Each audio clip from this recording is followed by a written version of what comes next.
To get good meatballs, you're gonna need ground beef. Diced onions makes the job a whole lot easier. I like to have eggs, 2 preferably. It always works. Some onion soup mix. Yes, y'all, this is delicious. Definitely need some dash because I always got that flavor up in that thing. Onion powder, love it. It's a plus for every dish. Tones, rosemary, and garlic. Oh my God, y'all. Gotta try this with everything, especially pasta. But don't forget about the garlic powder. I love it. Brown black pepper. Then you want to finely chop it up, mix all the ingredients together. Get them perfect balls in the pot.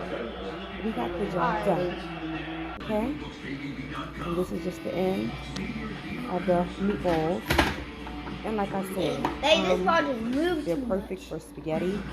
You want to put some barbecue sauce on them. You don't want to cook them that way. But this is a beautiful recipe. If you don't like it, don't forget to thumbs up. Yeah, you bought 2 bags of that. Delicious. Bye.